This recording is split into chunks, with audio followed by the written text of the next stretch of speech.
Welcome to the Youngpreneur Podcast, a show for young and aspiring entrepreneurs who want to start or scale their own business. Our podcast is dedicated to helping young people find a community and resources to start and grow their businesses. Hosted by Charlotte Enever and Linda Reed Enever, our passion is seeing the future of business grow. Hi, welcome to Youngpreneur Society Podcast. I'm your host, Charlotte Enever, and joining me on this episode is Deborah Terkely. Deborah, can you please give us an introduction to yourself and your business? Thank you, Charlotte, for having me. Hi, everyone. My name is Deborah, and our family business is called Lada Soaps and Scents.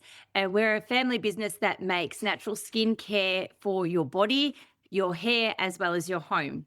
Fantastic. What inspired you to start your business? I've had skin issues from back when I was a teenager. So you're talking 15, 16 years old. I had a lot of eczema, very sensitive skin with rosacea and periodical dermatitis as well. So all through my teenage years, as well as early adult life, I battled with skin conditions with doctors constantly just giving me medications and steroid creams to take to try and fix the problem. And obviously, as we all know, with medications like that, sometimes they work and sometimes they don't. Sometimes they work for a little while and then it gets worse and worse, and the situation, you wish you never touched it. So skin and looking after my skin has always been a priority for me.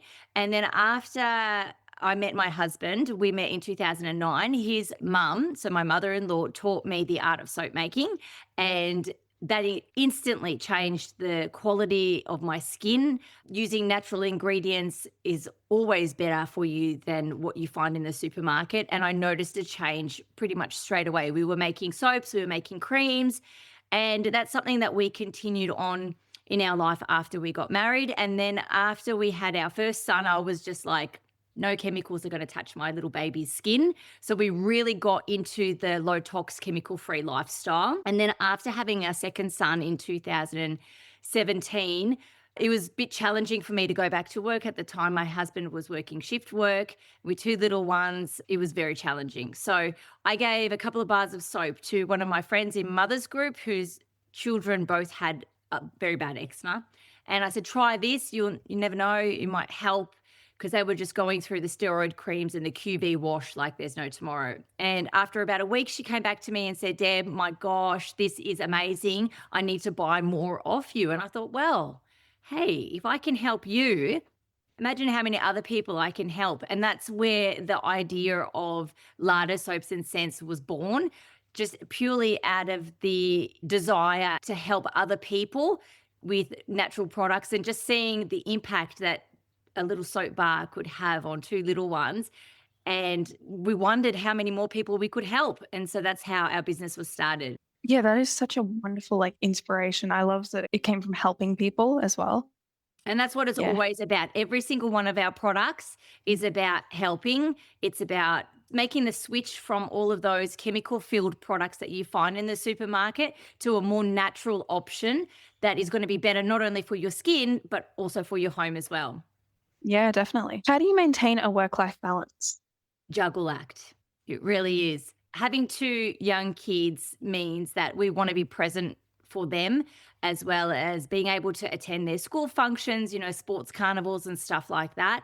So trying to balance work and family life can be challenging, especially since I do a lot of markets, which means my weekends are taken up.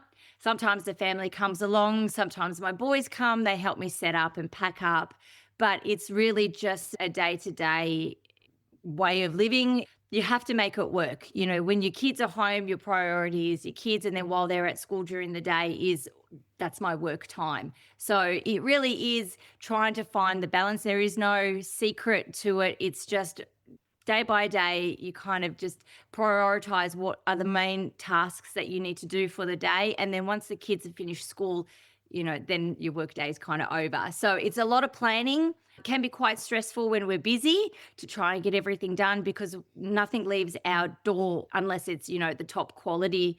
We never send anything out that is not perfect. Just trying to work as best as we can to manage both, but it is a juggle. Yeah, definitely. I think it's good that you know how to take it day by day though as well. I think you are have able to prioritize otherwise that family. It's just overwhelm. And I still have that, especially during our busy times. You can't escape that, but it's just about planning and prioritizing and just trying to work out what's the most important tasks that need to be done today. And then if there's something else that can be left for tomorrow, well, then that's the way that we have to work it. Yeah, definitely. It's a good schedule, I think, personally. What's your favorite part of running your business? Seeing how much we help other people. When I get customer testimonials and feedback saying that our scar serum has dramatically helped transform the appearance of one of their scars that they hated the look of, or it's healed nicely after surgery, or another family reaching out and saying that the sensitive skin soap has helped their kids, or that they love our washing pad. Those kind of feedback, those Google reviews that we get, our stockists that keep selling out of our products, it's so fulfilling and validating for what we do. We know that we're on the right track. We know that we're helping people, and that's what it's all about. Because there's so many people that are looking to make the switch to low tox living, get rid of all the chemicals that are in your everyday products that you find on your supermarket shelves. But it's overwhelming. You don't know where to start. There's so many different brands out there. How do you know which one to trust? Education is a big part of what our job is too, explaining, what ingredients and why they're in certain products and how they can help. But definitely it's very rewarding when people come back to us saying that they've seen the results that we say that our products can deliver if they're being used properly, and just the experience that people have with us is really rewarding. Yeah, it does. It sounds good. Yeah, I love when somebody messages me or something and is like, oh, this works so great. I think it's validating as well. It gives you that tap on the shoulder that you're doing the right thing. Yeah, definitely. How do you stay in touch with the motivation you had when you first started? It comes back to the customer feedback as well. When you're constantly being told that your products are helping, then it keeps you motivated because you keep searching for that next group of people to discover you and use your products and then find your brand and trust you. And then they experience the benefits of it as well. So motivation is one of those things that you need to be able to motivate yourself. There's nobody that's going to be pushing you on the side saying, hey, Deb, come on, you haven't done anything today. Let's get your ass into gear and let's get some work happening or make some phone calls. No, you have to be your biggest supporter, your biggest believer, your biggest cheerleader. I learned that very early on because you're always going to have noise from outside people saying, oh, should you be doing this? I don't know if it's a good idea. Why don't you just go get a real job? All that sort of stuff. You're not going to make enough money, all of that. There's always going to be that noise from other people, always. And you have to be the one to say, no, I know what I'm doing. I believe in what I'm doing. I'm on the right track. You just got to block out all of this and just keep cheering yourself on. Those little wins that you get, whether, you're mentioned in an article or you got a new person that's found you and is trying your product. These are all little wins that you need to celebrate along the way. And I've had to learn that as well, that you got to celebrate the small wins as well as the big wins because it all adds up together and it's all progress. Yeah, it definitely is. And I think the progress all builds up. And I feel like not a lot of people are celebrating those small wins either. They just kind of wait until something happens that's big. We're always waiting and looking for the next big thing. But to be able to get to the big things, you've got to get over the little things first too. And you've got to celebrate those achievements as well. Even if it's just clearing out your inbox for the day, the little wins, because, those emails, they do stack up. It's a big But task. it's about celebrating and recognizing as well what you've done and what you've achieved. Because when you look back, even if it's only over the past 3 months, you're going to have wins and you've got to make progress. So it's important to recognize that as well. Yeah, and we're always making progress. Even if it's not in business, you are always making progress. Absolutely. What has been your biggest challenge as a business owner? I've had some health issues over the last couple of years. In 2022, in December, I was diagnosed with thyroid cancer, which required immediate surgery and then a recovery period. And then last year, I was in hospital for 10 days with pneumonia, which wasn't very fun either.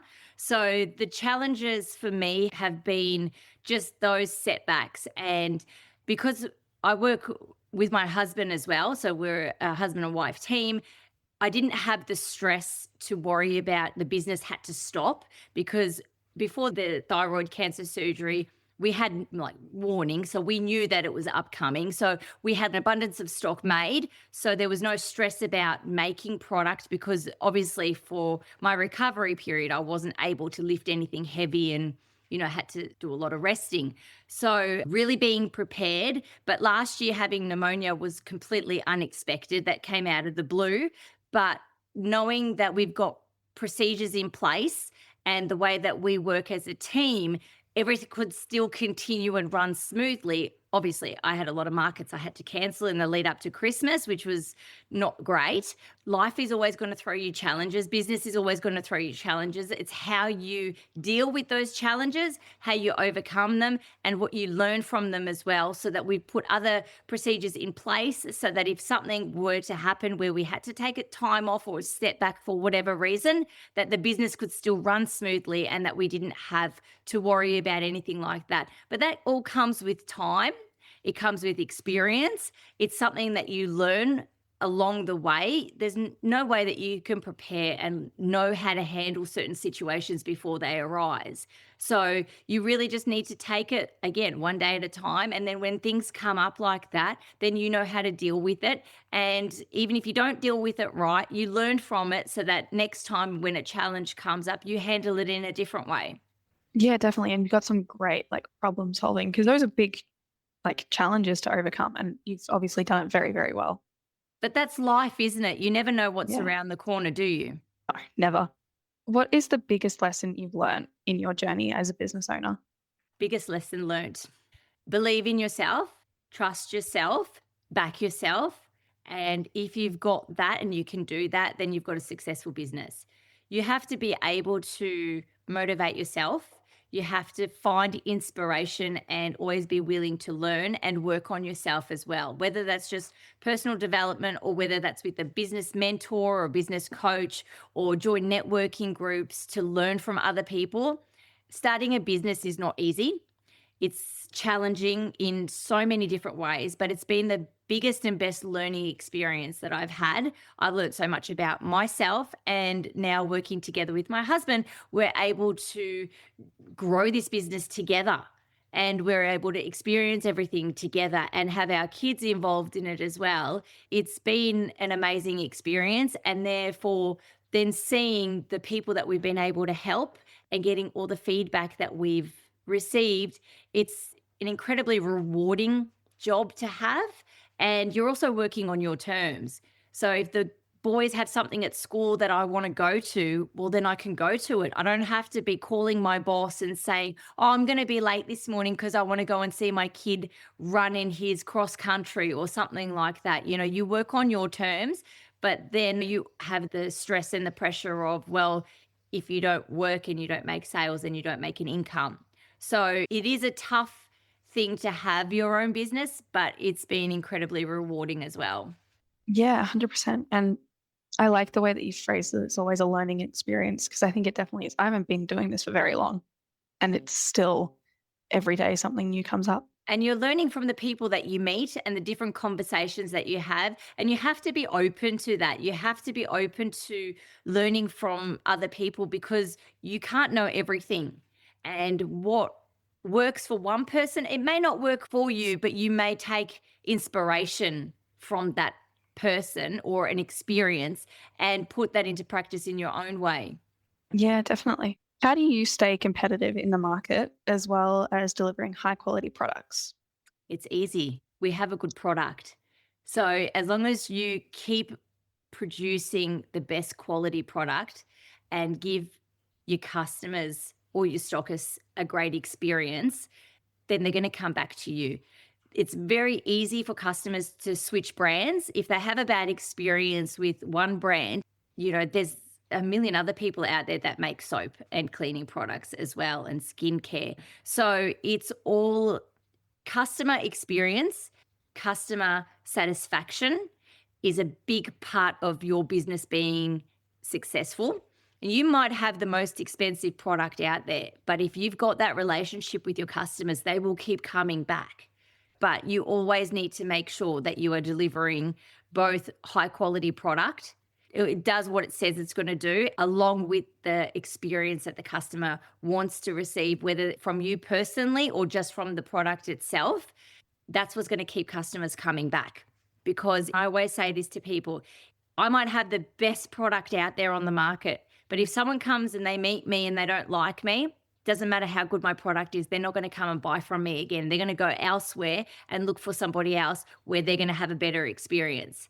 So partly it's creating the right product at the right price point, but it's also about the experience that they receive when they deal with me. And if they're happy with me, then they're going to keep coming back.